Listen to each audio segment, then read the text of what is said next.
Good Shabbos. I'm Greg Yawitz, board chair of the Jewish Federation of St. Louis, and I've got Brian Herstig, our CEO, with me. Good Shabbos. Good Shabbos, Brian.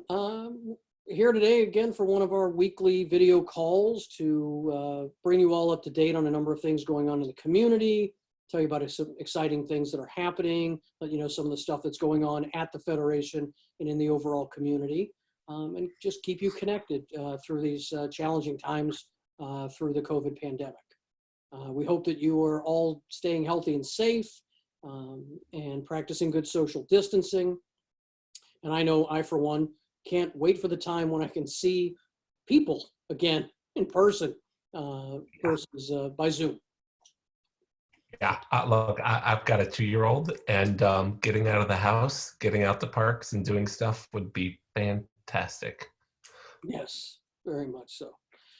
So I just want to say on a really amazing and inspirational note, as your board chair, we launched this COVID response fund to help people, what, Brian, Amir, 4 weeks ago? 4 or 5 weeks ago, yeah. 4 or 5 weeks ago. As of today, we've raised over $650,000 to, help the people in our community that need it most, whether it's through food or counseling or emergency financial assistance. It just speaks volumes to the level of commitment of this community. Yeah, it really is incredible. There are plenty of other communities that are doing similar kinds of efforts, but to have planned and put it out and gotten the response we have in such a short amount of time really sets us apart. Yeah, it truly does. So for those of you that have contributed on behalf of the Federation, on behalf of the community, on behalf of the recipients that this money will help, thank you isn't enough. So please just accept our thanks for being a part of the solution and trying to make a difference. So I know even though we're not in the office and not holding regularly scheduled meetings, I know Brian, the staff has been just putting in an amazing amount of work trying to just keep things moving. How are things going with the staff and what we're doing at the Federation? Yeah, I would say one of the reasons I came because as I talked to my colleagues around the country who knew federations, they said, this is a great staff. And I would absolutely agree. Everybody is really stepping up and really stepping in to make sure that the needs of the community are understood and being met. And understanding the needs is not something that happens through just a simple phone call. These are ongoing long phone calls with each and every one of our organizations and synagogues in town, drawing the themes from what we're hearing from across a number of different places in order to really get a sense of how this crisis is impacting organizations and individuals so that we can come up with responses that will meet the real underlying needs, not just necessarily the presenting thing. Because oftentimes, being hungry or needing access to food really indicates something even deeper. And what we want to try and do is help people at the deepest level possible. We can take care of the immediate needs for sure, but then those immediate needs will just continue to come back. There are sometimes deeper issues that we might be able to help through our work, through any of the direct service agencies, GFS or others, in order to help try and make a real shift or change in people's underlying issues. Yeah, exactly. And, what's really, I think, even in these troubling times, one thing we're really fortunate about is that, we created this strategic plan in 2017, and we've talked about it before, I think maybe even on this call, but the process we put in place of assessment, planning, investment, and evaluation, that's really making a difference because it created this model where the model is there, and in pre-COVID days, would have taken more time, had more committee meetings, gotten people together, process would have been more drawn out. Now we have the ability to use that same model to assess the needs in our community, plan how we're going to respond, invest, and then evaluate, and then find out what we need to do next. And so what's, again, even in these terrible times, fortunate is that we built this model, built this mechanism right before this happened. And so we're able to deploy it to really try to attack this. Yeah, and look, it wasn't something that happened quickly. It took a couple of years to think through and put in place. And again, one of the reasons that we are a unique community leading the country is we talk about the way that we've changed our business, about how we do our business.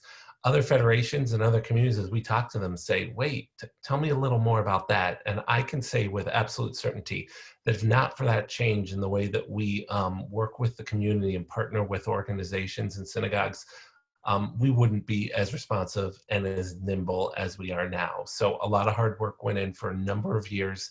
A lot of people were involved, and we're reaping the benefits of it. And part of what shows just how great it is that even in a crisis, the model that was created is showing benefit. Oh, it's, yeah, you talk about, systems that were in place, right? All the systems we had in place to help people even before the '08 crisis. The access to zero interest loans and emergency financial assistance, aside from the Harvey Kornblum food pantry, those systems were there. So now we're able to assess how much we need to help. Yeah, absolutely. And that's one of the things that we've been able to do because this is a community that's puts together some really good safety net systems is JFS for years and years has run zero interest loans and financial emergency assistance programs. And through the support of the response fund, we were able to pump up those funds in order to meet the needs that people have. We didn't have to create a new process to do that. It already existed, and JFS administers all of that and does the work, and it's funded through the Federation. Interestingly, actually, maybe it's because of the stimulus package or because of enhanced unemployment, but the demand for specific financial support at this point hasn't been as large as some people feared. Now, many of you may know people who need support, and we encourage you strongly to get in touch with them and direct them to JFS or to local synagogues. Each local synagogue has a rabbinic or some kind of a support fund for people in financial crisis, which they fund, but the Federation also helps fund each of those funds each year. And we just put out a pool of dollars to rabbis to access because we know that those needs are going to be increasing. We're going to see that, and we want to make sure that those on the front lines are able to provide the support that people need and direct them to additional support through places like JFS and others. Oh, absolutely. And as probably people know with their clergy, if they were to reach out for assistance, that'd be a completely confidential process. People also need to know that the JFS process is completely confidential. Absolutely. So if someone is hesitant to ask because they're afraid someone will know, the Federation may provide money for this fund. We have no idea who the recipients are. We never will know who the recipients are. And we want to make sure nobody goes without simply because they were afraid someone might find out. I know it can't be an easy process to reach out for help, but we have funded these programs. They already existed. And if people are in need, they just need to ask. Yeah, very important. Thanks for saying that. When we talk about these funds and what they're being used for, we talked about this a little last week, I think, too, but we named this a response fund because it's here for the long and the short-term needs that are going to come out of this crisis. And one of the things I think this community learned from the downturn in 2007 and 2008 is that the needs are going to extend for much longer than people think, right? There are immediate needs, and we're working to deal with those right now. But the long-term impacts on long-term job loss or retraining needs or mental health and emotional health needs that come up because of this are going to extend for much longer. And we're working really hard with our partners and with national organizations and others to kind of try and get a really good handle on how we make sure that the funds that we raised are going to last through the entirety of the crisis and the aftermath of it. So we're working to make sure that those dollars that we're raising from the community are going to be around to help serve those longer term needs as well. Oh, and I think you said this last time, and we've probably talked about it a few times. While this crisis is severe and its impact will go on for a while, there have been other crises, and that's why the Federation's been here for almost 120 years. Our job as the financial stewards of people's donated dollars is to deploy them when needed and to make sure that we don't just deploy them all and aren't around in the future. We're here for the long haul, and we're going to make sure that we keep those systems in place to help people, not just for the next 3 months or 6 months or 9 months, but that we're here for the community for another 119 years. Yeah. And we thank those of you who have ever or currently are participating in our annual campaign, because that is the backbone that all of our agencies rely on every year. It's a core set of dollars that they know we're going to come through with, because we have been, as Greg said, for 120 years. And whether it's a good or a bad time, that's how they build their budgets. And it's really important in a crisis to step up and support when additional needs happen. But it is that annual campaign, those dollars that they count on from year to year. So to all of you, because there are relatively few crises in those 120 years, it is the other 110 years worth of time that the annual campaign is there to build our agencies and synagogues and partners, make sure that they're there and able to do the work, so that in times like this, we have a network to go to, and we have experts, and we have people who have experience and can help out.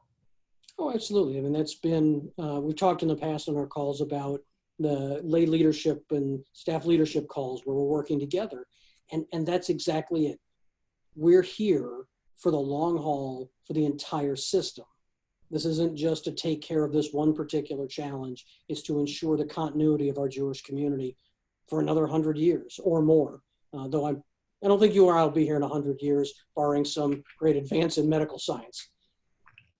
I don't want to be that guinea pig, but thanks. But yes, absolutely.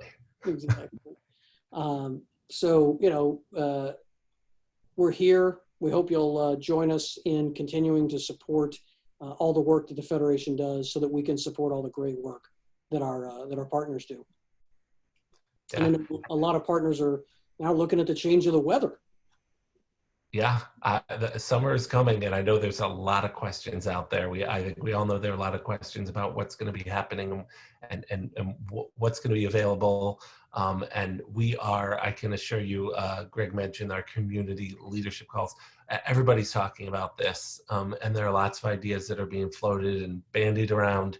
But this may be a summer unlike any other. You may have college students, high school students, elementary school age kids, preschool kids, all home or around, and a little less to do. And so as a community, we're starting to talk about and think about what do we do with all these kids? What do we do with all these young adults? And how do we find a way to maybe marry those two things together? Well, what's great about that, not that situation is great. What's great about our community calls is that we have the entire leadership structure of all of our partners owning this challenge while these questions are still floating until a lot of decisions are made. And whatever decisions are made with the eye to safety and the eye of keeping everyone healthy and doing our job responsibly together as a community. So it will likely be a much different summer than it has been for a long time. However, together, I think we'll be able to make the best out of this situation. And things may be surprising in a very good way, even though we're in an unprecedented challenge. There'll be innovation. This is what I like. There's going to be a lot of creativity, a lot of innovation, a lot of new stuff that comes out of this. And we may find that some of the things that we create in this kind of environment are the kinds of things that we want to continue doing. We'll certainly miss some things, but I think that we as a community are rally together and create some really interesting and unique ways of servicing and helping one another, and they're likely to live on far past this crisis. Couldn't agree more. One of those things, we used to have all these great events where everybody got together. So now we have virtual events, and the virtual events get great attendance and people participating and interacting. And so if you're looking for things to do, if you go to our website, jfedstl.org, there's a whole section about virtual events, virtual learning, virtual services.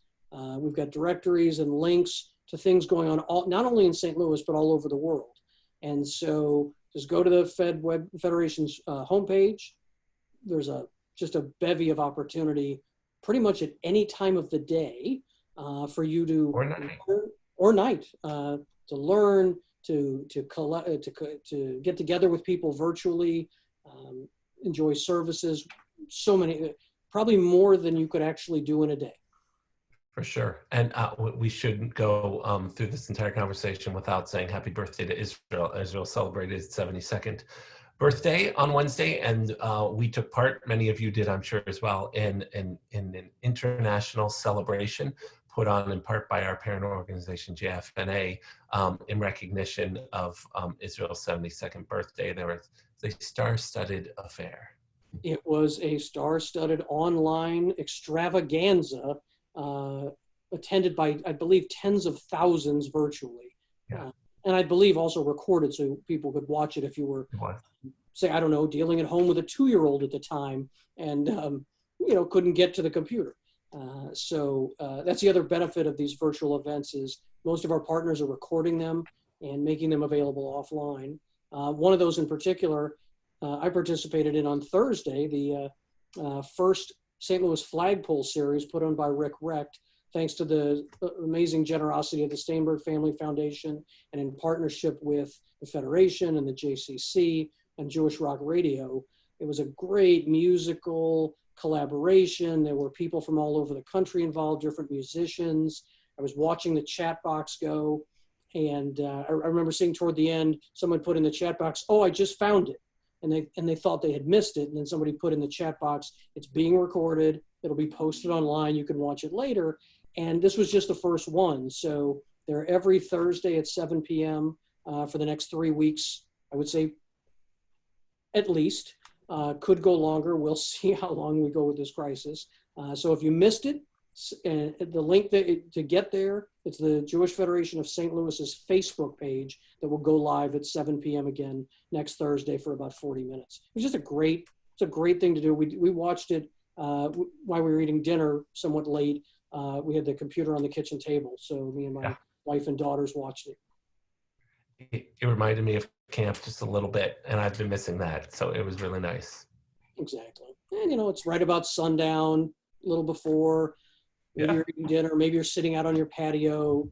Great music, great community. And so, couldn't thank the Steinberg Family Foundation more for making this innovation happen. Like you talked about earlier, innovation and programming. I wouldn't have dreamed we were thinking about these kinds of things 7 weeks ago. Yeah, for sure not. It's a different world. It is a different world.